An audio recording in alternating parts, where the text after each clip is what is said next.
Okay, it's my pleasure to introduce our first speaker today, Kalina Mincheva from Tulane University, and she'll talk about tropical geometry and the commutative algebra of semirings.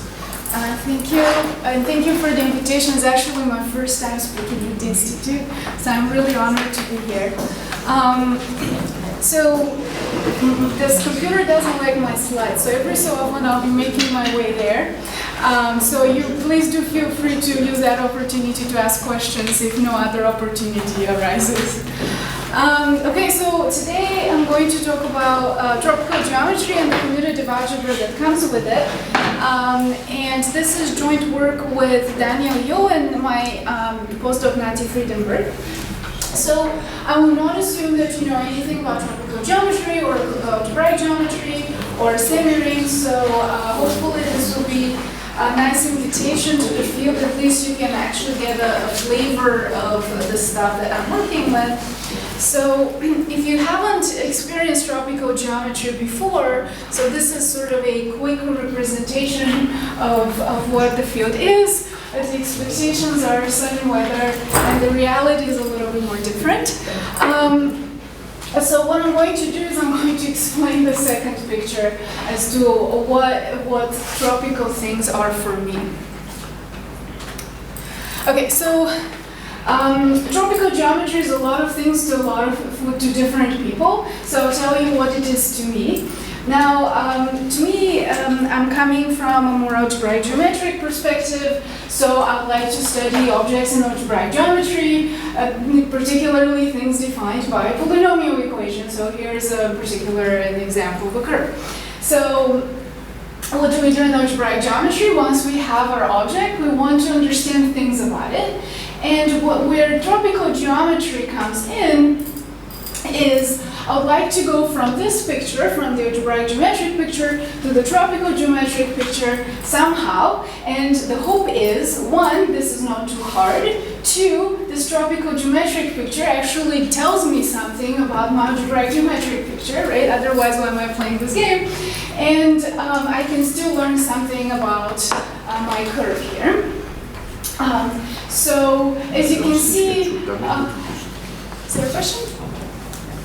Okay, so as you can see, so the tropical geometric picture is different. So how is it different? It is a more combinatorial picture, which is where the strength of tropical geometry comes in.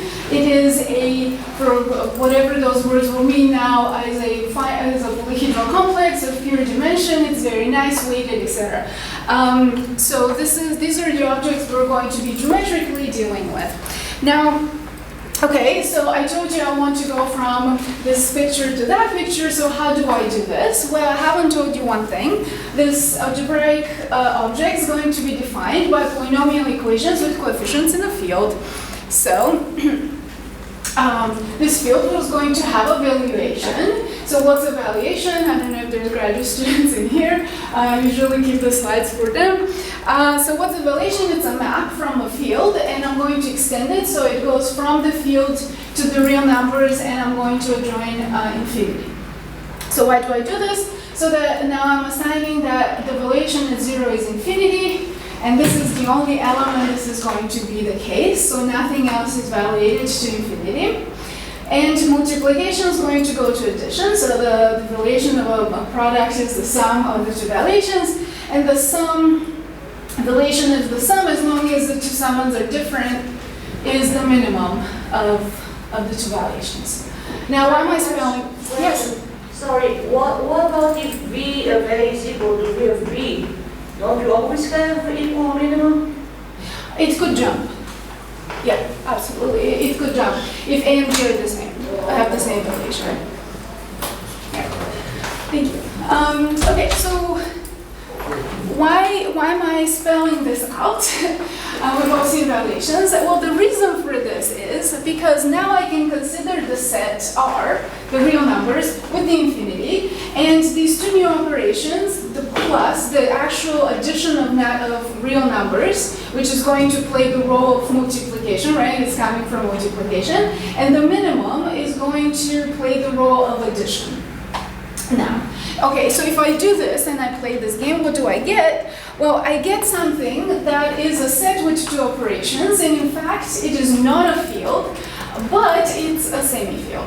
And I'm going to denote it by T for tropical, I'm going to often abuse notation by denoting instead of writing minimum, I'm going to write just plus, and instead of plus, I'm going to write times. So this is going to be the replacement for the coefficient field for my polynomials, the tropical semifield, and one of the key players in the theory. Now, because I promised on commutative algebra, so now a natural question would be, what if the valuation is trivial and the image is not the whole T? What happens then? Well, I mean, sure, that's not a problem. We can send again 0 to infinity and everything else to 0, and then have a set with two elements and the same operations. In this case, we will have something called the Boolean semifield. We can also rewrite it as the set of 0, 1 plus n times, and the way it's different from the field of two elements is that we're assuming that 1 plus 1 is 1. So we already have this very strange and y plus because plus is minimum. So this is why these are the two semifields I'm going to be interested in and I'm going to work with. Any questions so far? Why tropical? Why tropical? Because one of the first people who started working on things like this, and which was not geometrically, with the geometric directions, was working in Bristol.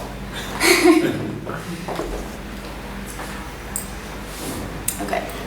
All right, so let's move a little bit towards the geometry of it. Now that we cover some very basic things, again, we have this valuation, oh, and why do I need the valuation? I forgot to tell you this. This is going to be the way for me to go from here to here. How? By applying the valuation to each and every point of my algebraic whatever variety, here curve, and then if I take the image of every point and then take Euclidean closure, this is how I'll get my geometric picture. Okay, so this is one way to go from algebraic to tropical geometry.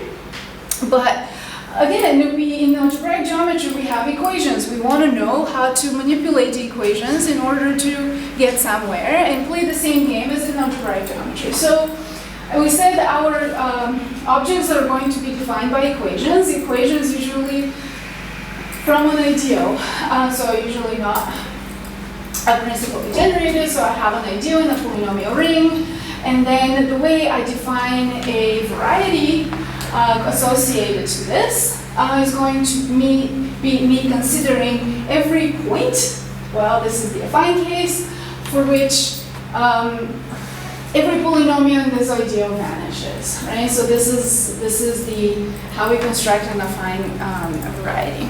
Okay, so how do we want to do the same thing tropically? So how do we do this? Well, if I want to do this for the equations, well, I can somehow tropicalize my equations. Now, my coefficients are no longer going to be in the field, they're going to be in the semifield. So I'm going to, how do I do this? I'm going to take the valuation of each coefficient, and then I'm going to replace the operations. So I had before a plus, now it's going to be a minimum.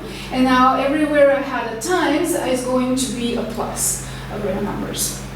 So this way I go from a polynomial ring to a polynomial semiring, and from a regular polynomial to tropical polynomial. And I can do this for the whole ideal, so I can do this to each and every one of the polynomials. Okay, so this is algebraically what I can get. How does this make sense geometrically? Can I still cut out my tropical variety from polynomial equations, in this case tropical polynomial equations? Oh sure, in fact I can, it's just we need to be a little bit more careful here. How so? If now here I want to take all the points for which either the evaluation of the polynomial at the point is infinity, so this will be a polynomial in this ideal here, or the minimum is attained at least twice. Okay, why is this new strange condition? Because when is something infinity? When is the minimum of two numbers, the sum of two numbers infinity? Well, but then they're both infinity, so it's not interesting. So it's not giving me much unless I have a zero. Unless both a and b are zero, then a plus b is not going to be zero in the setting. So what's the next best thing? Well, if a plus b is zero, then usually a is equal to negative b, but the valuation of a and negative a is the same. So what is this is saying is I'm having my maximum or minimum attained at least twice. So this is a tropical replacement for the something vanishes condition. So this is the tropical vanishing condition that's going to replace my usual vanishing. And this is another way I can obtain the tropical variety, just like I did with the using the valuation. And the fact that this method gives me the previous method, whatever the previous method did, by just applying the evaluation to each point, is referred to as the fundamental theorem of tropical geometry. Any questions so far? Yeah. This situation is done only in the affine case, or? You can patch it up, but I'm just doing this in the affine case for the sake of simplicity. Thank you. Okay, so since I'm trying to promote the field, let me give you a little bit of motivation about why we even do this. Okay, so it was fun. I got some interesting pictures, but why am I interested in this? And my motivation, just my personal motivation, comes from algebraic geometry. And because these methods, these tropical methods, have been very lucrative in proving things in algebraic geometry, and the places where they have been most useful are moduli spaces of curves, enumerative geometry, in particular computational Gromov-Witten invariants, Brill-Noether theory, mirror symmetry, although with a much different flavor from what I'm going to talk about today, and even the work of Kohn and Consani, which has been going on for like 15 years in the direction of the Riemann hypothesis. So this is where this, so this has been useful. It has been used before. There's literature on these methods, and it's not only used in algebraic geometry, but also in outside of algebraic geometry. Every time we have something defined by a polynomial equation, in particular in mathematical biology, because of links to interpreting the space of phylogenetic trees as some tropical Grassmannian, economics, neural networks, and so on. So hopefully this convincing you that this is not a waste of time. Okay, so what are the pros and cons of these methods? The pro is we get a new set of combinatorial tools. How? Well, I mean, we started with a curve. We have our classical methods of studying curves, usually in families. But now, because we passed to a polyhedral complex, now we can use all the things we know about polyhedral complexes. And in fact, we can do a little bit more of a reduction to think about graphs instead of polyhedral complexes, which I don't want to go into, but we can also treat curves in this way. Now, if this is also great and it has so many applications, what's the problem? Well, the problem is the following. Most of the methods that we have, so these methods that we're using are mostly applied to curves. And anything beyond curves becomes very complicated. In particular, in higher dimensions, the combinatorics gets out of hand. So how can we control this? Well, I mean, usually the way we deal with geometry is we have some algebraic information. So we know something about the equations, and this is what helps us deal with this. But the problem is that in the process of tropicalization, we actually throw out a lot of algebraic information. and I'll talk about this in a little bit more. This is a degeneration, and usually when I start with something that is algebraic, yes, okay, I had some equations, then I tropicalize, okay, so I have some new equations. But the problem is, if I want to develop an intrinsic theory of tropical things, say tropical curves or tropical surfaces, then there's a lot of things that look like tropical curves and surfaces, but don't necessarily come from something that is an actual curve or a surface. So what do I do with these things? Well, I can throw them out, but then why am I not just working with whatever I had in the first place? So in order to develop an intrinsic theory for tropical objects, if you will, we need to salvage enough algebra. We need to develop the commutative algebra and, in fact, the commutative semiring algebra in order to proceed with this program. So this is, I'm going to talk to you about some attempts in this direction. Yeah? Relating to the earlier question, can you also apply this to schemes more generally than just Yes. and does it give you the information whether it's reduced or not? Can you deduce that from the tropical scenario? It's difficult, and I want to say no. No, so far, no. From the construction that I'm thinking about. Okay, so a couple of remarks of what makes this actually difficult and really fun. So T, the tropical semifield that we introduced, is additively idempotent. What does that mean? That it means that anything I add to itself is going to be the thing. So 1 plus 1 is going to be 1 because my addition is really minimal. Okay, what does that mean? There's no negation, and this is a big problem. That T is a semifield, not a field, and now everything we're going to try to do in analog to commutative algebra is going to be really hard or different. Okay, so if T is a semifield, then the polynomial semiring over T is a semiring. And in commutative algebra, we're very used to having the polynomial ring be the nicest thing we can ever work with, because it's cancelative, it's UFD, and so on, but here it is not. So the tropical polynomial semiring is not cancelative, it's not a unique factorization domain, and it is difficult to work with for these reasons. Okay, so what's the goal for today? We're going to try to understand some things. And we're doing like very basic stuff here. We want to understand quotients. We want quotients of the polynomial semiring. Why do we want to do this? Because in algebraic geometry, the quotients of the polynomial semiring by an ideal are the coordinate rings of some affine varieties. So we want to understand that in this context. And this is already not so easy. The second thing is, in algebraic geometry, what are my points? My points are prime or maximal ideals. So we want to understand, and they are the building blocks of the theory, so we'd like to understand some prime objects here, maybe not ideals necessarily, because they might not be the right thing to do.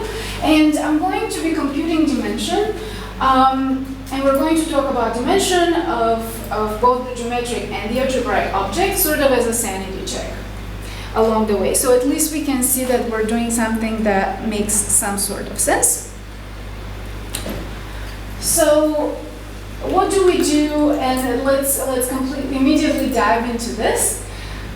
In the ring case, when I'm working with ideals in a ring, how do I form a quotient? Well, I mean, the quotient by an ideal is really a quotient by a congruence, where the congruence is everything in the ideal is going to be congruent to 0. Right? So yeah, and there is a one-to-one correspondence between ideals and congruences of this type. So congruence or an equivalence relation, which preserves the operations. Okay, great. Why can't I do the same thing here? Okay, let me try to do the same thing for the semiring case. Well, there's no longer a one-to-one correspondence between ideal and an equivalence relation like this. Here's a very immediate example. Take the polynomial ring, semiring into variables, and consider the equivalence relation x congruent to y. Okay, so if I take the quotient by this equivalence relation, what I'm really doing is I'm killing one of the variables. Okay, what's the ideal? The ideal corresponding to this congruence is the kernel of the congruence, and this is trivial. What does that? What do I mean here by this? What are the things in this congruence that are congruent to 0? Nothing. If this were a ring, there would be things, right? Let's see if I can write something. If I'm looking at a polynomial ring, and I'm looking at the congruence x congruent to y, then x minus y is going to be congruent to 0. But I don't have the luxury of a negative sign, so I don't have this. So in fact, nothing is congruent to 0 other than 0 itself. This ideal is trivial, and clearly not a bijective correspondence between ideals and congruences.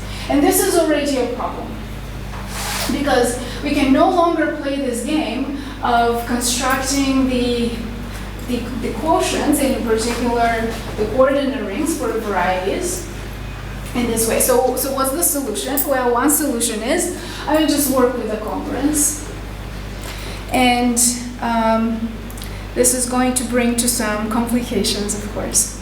Now let me tell you, if we're going to work with congruences, what were we going to do? Let me tell you how this looks in a ring, and then we're going to translate this. Okay. If two things are congruent, A and B is congruent, I'm going to write them as a pair. So the pair A and B, AB is in the congruence, which means that A minus B is congruent to 0. So A minus B is 0 in this congruence, which is if and only if A minus B is in the ideal. Okay. So if I want to work with pairs or elements of the congruence instead of ideals, what am I doing? Well, let's multiply A minus B and C minus D in the usual way. So how? Well, I'm multiplying two elements of the ideal. I'm going to use everything that I have on the first line there to get what? I know it's too early for this, and one thing I know is never do math in public, so this is all written down, of me opening parentheses, hopefully correctly, and then reordering things, and using this first line, what I get is A times C plus B times D minus this other sum. Okay, why am I telling him this? Because I can rewrite it in this form. So if I want to multiply these two pairs, AB and CD, I can get this. This is equivalent in the ring case to this product here being in the congruence.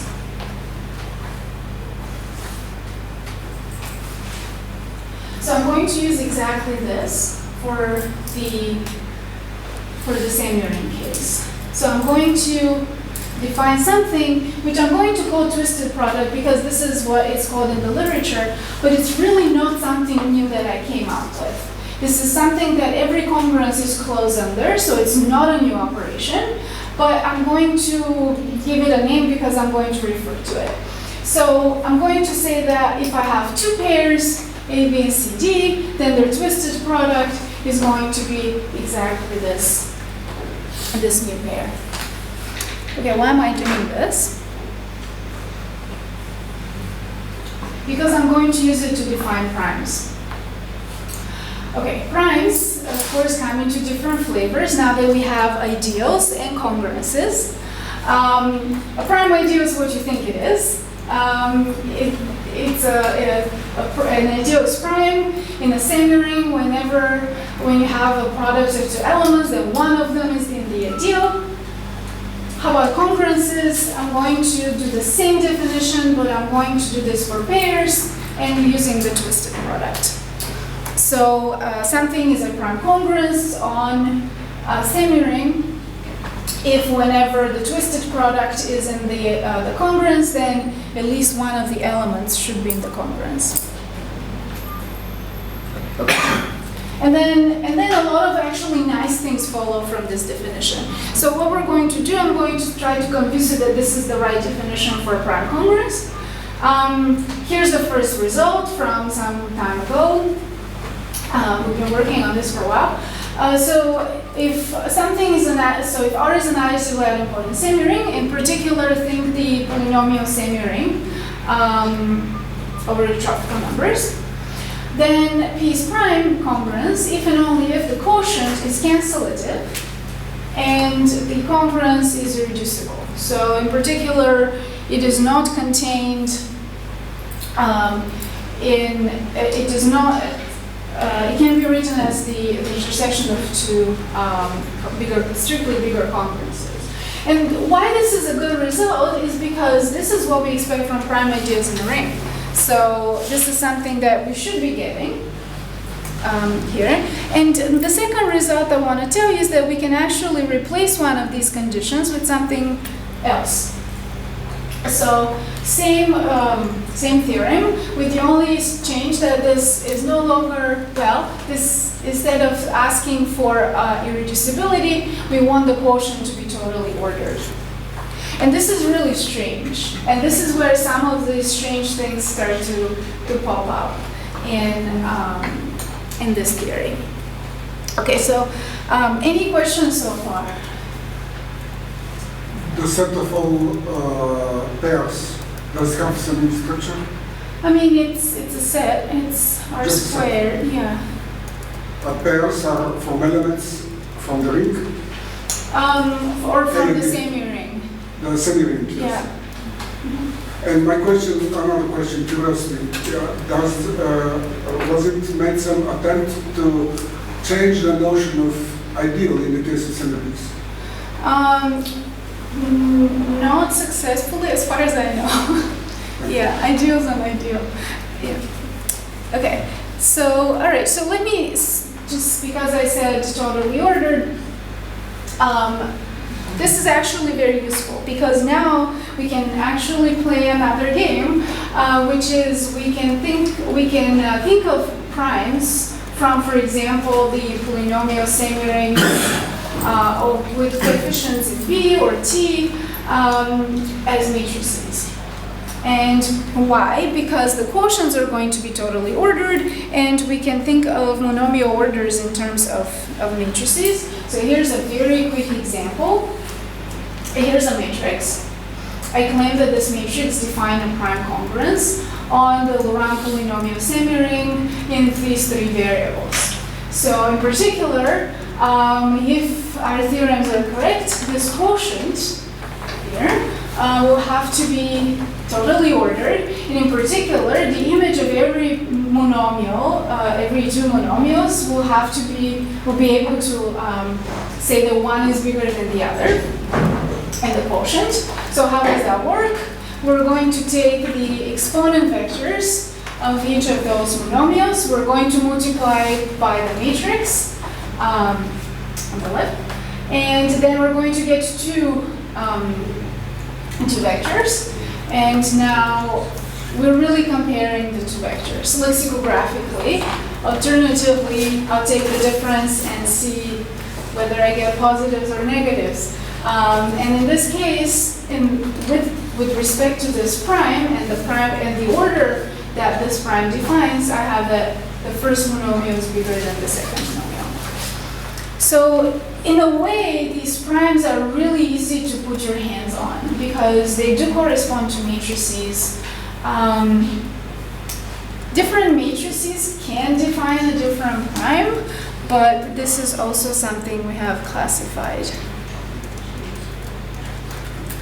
Okay, so I said we're going to talk about dimension as a sanity check. So we are interested in the case when R is an additively idempotent semiring. Again, usually think of the tropical polynomials as our prime example. What is the dimension? Well, the dimension in commutative algebra is the number of strict inclusions of prime ideals in a chain of maximum length. So here, I want to convince you that I don't want to be using ideals. And in fact, ideals were not going to give me the correct thing, but I'm going to be using prime congruences. So I'm going to define proof dimension of a semiring to be the number of strict inclusions of prime congruences in a chain of maximal length. Okay. Why am I making a point of this maximal length? And I actually need to say that the semiring that we're interested in, it's not always a no cancellative, not UFD, but it's also not catenary, means that there might be chains of maximal length that are of different length. So they are non-refinable chains of primes that are not the same length, like in the ring case. So here are some examples.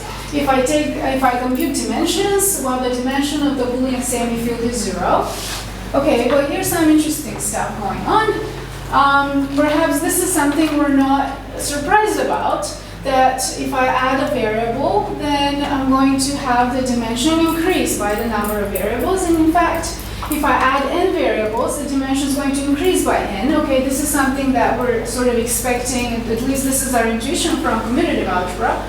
But here's something that is interesting. The dimension of the tropical polynomials is 1. The tropical numbers is 1, sorry. It's a semifield, it's not a field, it's okay. There is a congruence there, namely the congruence that says everything that's not 0 to 1 and 0 to 0, and the quotient by this congruence is the Boolean semifield. It is dimension 1 using the definition, but everything else actually behaves nicely. If I add n variables, the dimension increases by n. And we can actually do this, and this was initially what we did like many years ago. We did an explicit computation. So, first natural question, can I do this in general? Well, are these like some very special semifields? What if I don't have a semifield? What if I have a semiring? What happens then? This was one of our also earlier results, that if you have a polynomial, an additively idempotent semiring with coefficients in somewhere in a semiring, then the dimension of the polynomial semiring is the dimension of the coefficient semiring plus n, plus the number of variables. And it's very bizarre. The proof is very bizarre because the proof goes by passing to the semifield of fractions, which has the same dimension as, it's actually not R, but the polynomial semiring over R. Which, you can't do this in commutative algebra because the field of fractions is a field. So it won't give you anything. But this was interesting, and I want to point out for the non-algebraics here that this is actually a very strong condition, this additively idempotency, because in commutative algebra, if R is a Noetherian ring, then the dimension of R with join one more variable is the dimension of R plus 1. Okay, but otherwise the dimension can jump and it can vary. So this is actually somehow, this is not Noetherianity, but it's somehow a very strong condition, sort of similar to that. And you might be asking, okay, so we did all this thing with the congruences because we wanted quotients, but now we're working with dimension, and so far we haven't talked about quotients, so why are we using congruences and they're not ideals? And here is the answer. We can do that, but if we define dimension in terms of ideals, then the dimensions are going to be infinite. So we're not going to get anything interesting in here. And this is like a paper from 94 that says that if I do so, that even the dimension of the one variable polynomial semiring with coefficient 0 or 1 is infinite. So this was the first result that actually told us anything about dimensions of semirings. Okay, And why is this dimension infinite? And let me just give you like a very brief idea. Some ideals that we expect are prime, and there's some that are not prime, and our algebraic intuition might be completely off here. In particular, okay, the ideal 0 and x are prime. However, the ideal 1 plus x is not prime. In a polynomial semiring in one variable. So this is somehow very bizarre for me as an algebraist. So this is somehow the intuition behind what's going on.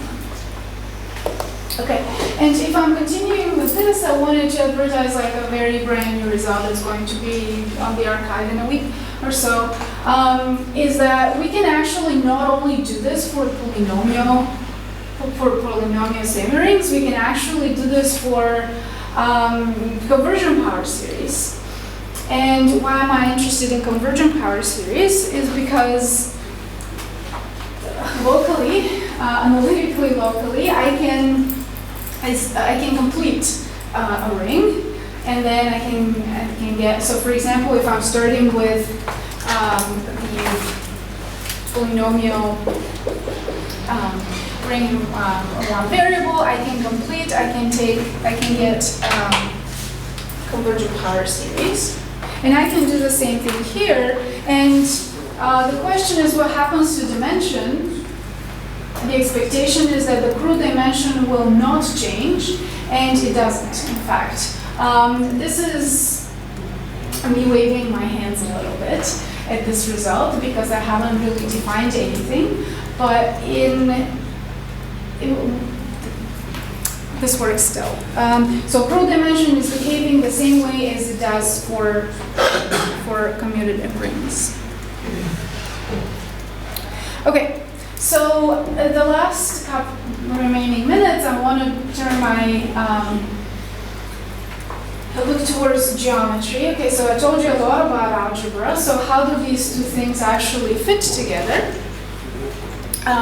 If I have an ideal, I can talk about its variety. I just did that, and I'm reminding you here what I did at the beginning of this talk. So can I do this the same thing for a congruence? Well, sure, it's an equivalence relation. So how do I do this? If I have a congruence, then the variety associated to this congruence is going to be the set of all points, where if two polynomials are congruent, then they should give me the same value when I evaluate at this point. Okay, so these are going to be the two varieties I'll be interested in. From classical tropical geometry, we understand better the variety of an ideal, including the variety of an ideal from the tropical numbers, but not so much the variety of a congruence. So what are these things? First natural question, we say, like, what are these varieties when P is prime? Right? The expectation is somehow these are going to be our irreducible varieties. And here's a bit of a surprise. Well, I mean, they are irreducible, but they're points. So the variety of every prime, whether it's a congruence or an ideal, is going to be either empty or a point. So in a way, they're not giving us what we want, or maybe they're giving us what we want, but we just need to manage our expectations. Okay, so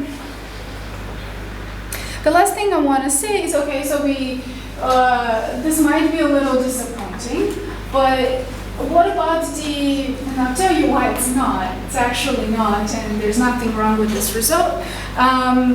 Because the prime congruences, even though they correspond to points, they do carry a lot of information. They do correspond to flags of polyhedra, so they do retain enough geometric information, which is another theorem that's coming up very soon. So the last thing I want to say here is, what about the dimensions of these things? Now, in a fine algebraic geometry, we know that the dimension of the variety should be the crude dimension of the coordinate ring. Here, everything's nice, hazy, algebraically closed feelings there. And I want to somehow have a geometric verification that whatever this crude dimension we came up with is actually the right, is measuring something. So in tropical geometry, there is a theorem called the structure theorem of tropical geometry that says that the dimension of a variety of an ideal is the dimension of the tropicalization. So if you remember the very first picture, I had a curve, then I'm going to something that is, well, if something is the curve, then I get a tropical curve. That's what the structure theorem is saying.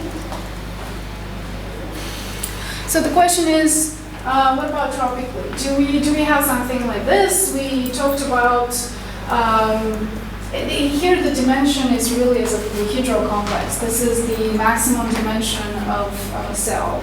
These are of pure dimension, so pick your favorite maximal cell.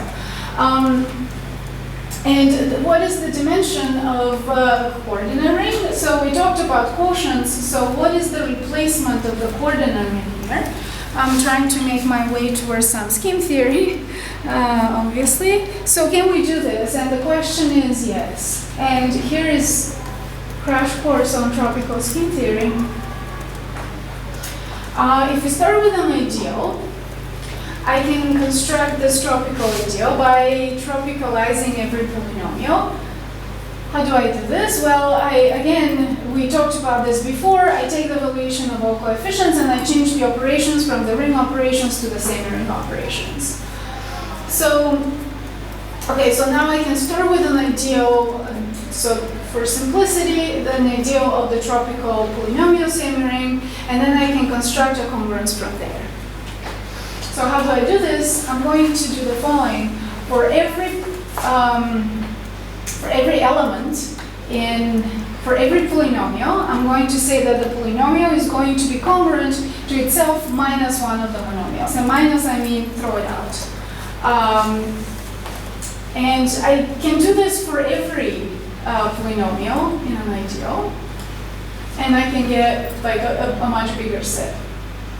And I can generate. There should be a generation here. And this is something, this idea was developed by Jeffrey Noaji and Siracusa in 2016. They construct these bent congruences. And here's a very quick example of what is the bent relations of this polynomial. If this is my polynomial x plus y plus z, what I'm really looking at is that g is going to be congruent to x plus y thrown out z, x plus z thrown out y, and y plus z thrown out x. And then like do this for every polynomial in your ideal. Oops. And then you get the bent relations and the bent congruence. Okay, so this is what I'm trying to convince you here is that this is the correct geometric thing to look at. Because this is really replacing that condition that we talked about of minimum attained at least twice. So this is going to guarantee this on the algebraic side. And I can look at the quotient by the bend relations of a ideal that I have. And then if I take the prime ideals of this, I can talk about a tropical scheme, a fine tropical scheme, if you will. I'm not going to go into this construction, but sort of, at least intuitively, this should be the replacement for a coordinate ring if I have a tropical variety. And at least one thing that convinces us that this is the right thing to look at, if I look at the T points of this fine tropical scheme, I'm recovering the tropical variety. So if this doesn't tell you anything, it's a good thing. Okay, so here's the theorem that if I start with an ideal from the ring, then the dimension of the tropical variety, which is, remember, the dimension of the variety by the structure theorem, is in fact the dimension of the coordinate ring, but I have to correct with a 1. Why am I correcting? Because remember, the dimension of the tropical numbers was 1, so this is where this minus 1 comes from, but it is what we're expecting. So geometrically and algebraically, we end up picking out the same information as dimension, at least. Okay, so let me give you some remarks and have some time. First of all, the ideals that I've been talking about mostly of the type that come from an actual ideal in the polynomial ring, and I obtained through this algebraic tropicalization, are referred to as tropicalized ideals. There is a bigger set of ideals that sort of behaves very similarly, which are referred to as tropical ideals that were introduced by McLagan and Rincon in 2017. Why are we interested in these ideals and these tropicalized and in these tropical ideals? Because they are nice in many ways. They are really the thing, like if I start with an actual variety and I tropicalize that ideal, it's defining ideal, that's what I'm getting. So we need to understand these. Here's where some of the underlying difficulty is. If I have an ideal, then its tropicalization, or a tropical ideal, is almost never finitely generated. You have a misprint there. I is a subset. Oh yes, thank you. I'll fix it. Yeah, so these are never finitely generated. Even though I started with an ideal that was finitely generated, it was an ideal of the polynomial ring, now I end up with something that is not. And the congruence, the bent congruence, is also not, almost never finitely generated. So this is already a little bit of a nightmare, right? However, these still behave nicely.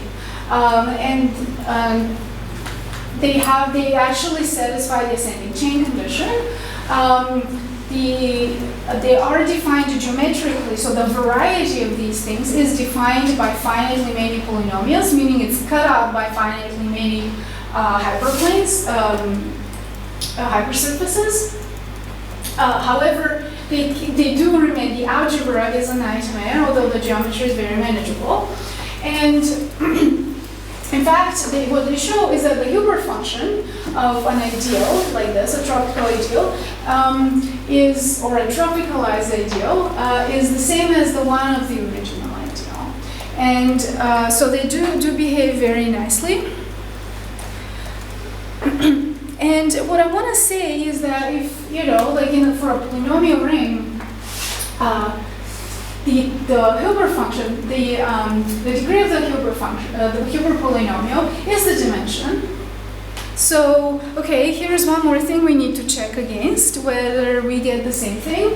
And then, yes, the degree of the Hilbert polynomial agrees with the dimension of the polyhedral complex, namely the dimension of the tropical variety and the Crow dimension that we introduced. So everything that I've talked so far and introduced in terms of dimension is the same, so you shouldn't worry that I'm throwing some random numbers at you.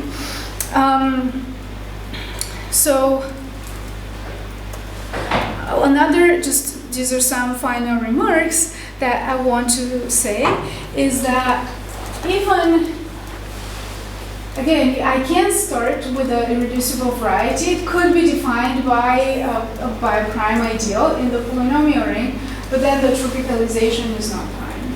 And then this provides a lot of difficulty. And we saw that, of course, it's not prime because the varieties of prime things are just points. And I think I'm going to stop here and invite questions. Thank you.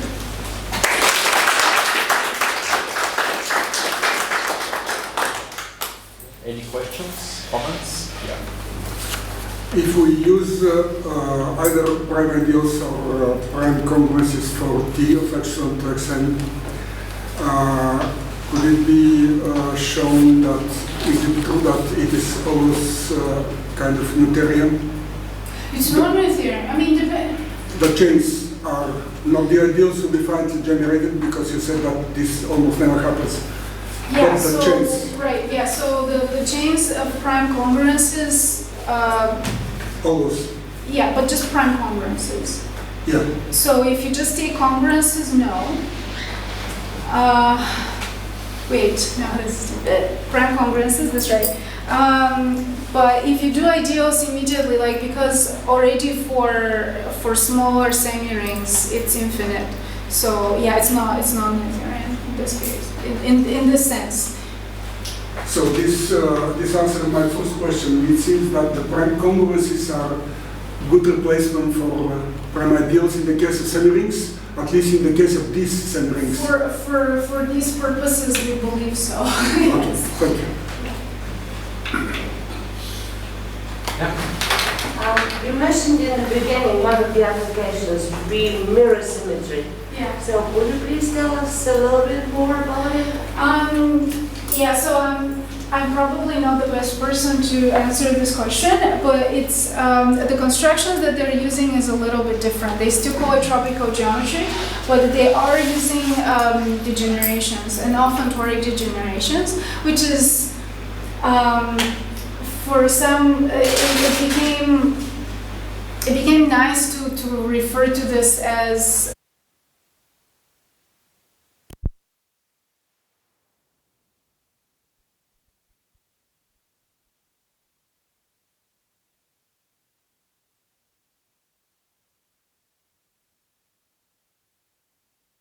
in a tropical way, which means that you tropicalize your variety and look at a point on the maximum cone. This point is going to give you a weight. And this weight, if you compute the initial idea with respect to this weight, and if you're lucky, you're going to get a prime binomial ideal, which defines your toric variety. So this is where the degeneration comes in, and then my understanding of mirror symmetry is that you'd like to relate to this toric variety is going to be the mirror of something, but what I talked about here is not the methods that are used there, because the tropical varieties that I'm working with they have a slightly different flavor of the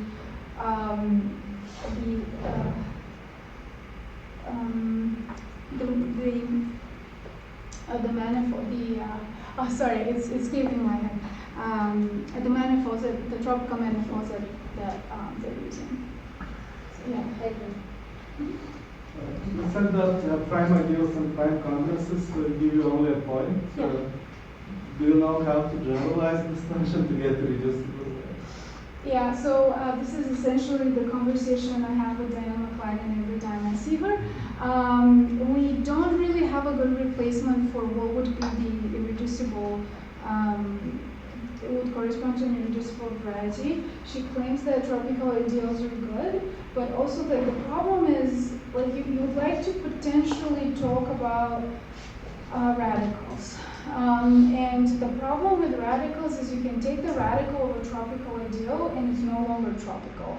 So it's somehow still not quite the right notion. So to answer your question, no, I don't. But it seems to be difficult, and we're not sure if, I'm not sure what the right thing is to work with. I have a question about this catenary condition. So even in commutative algebra, there are examples of Minchevian rings where the catenary condition fails due to, I guess, the famous example due to Nagata. Yeah. But one way to avoid this pathology, at least locally, so when you're in a local ring, you take the completion, and that behaves in the best possible way. So I was wondering if you have a procedure like that in the tropical world. So yeah, so we do. If you bring back the catenary condition after completing. That's a very good question. So I think it doesn't come back because we have a theorem that says that I have a bijection between the primes of a polynomial ring, semiring, with coefficient somewhere, and the completion. And I might have to exclude some stuff, but it's still, the chains seem to be the same, so it doesn't really come back, I think. But I have to look into that. Yeah, yeah, it's just bad. Okay. Are there other questions, Costa? Yeah. Okay, this is a little broader and probably subject to another discussion, but several years ago there were attempts to use tropical semirings for cryptographical purposes, and indeed some protocols were suggested. Has there been anything breakthroughs in the last years? Are you aware of that? Not that I know about. Yeah, I think like people shifted their attention towards neural networks because it's very easy to somehow model. We have min and plus, so like deep layered, multiple layered neural networks. But not that I know about the cryptography. Okay, if there are no other questions, let's take Kalina again. You can ask now. We have a break.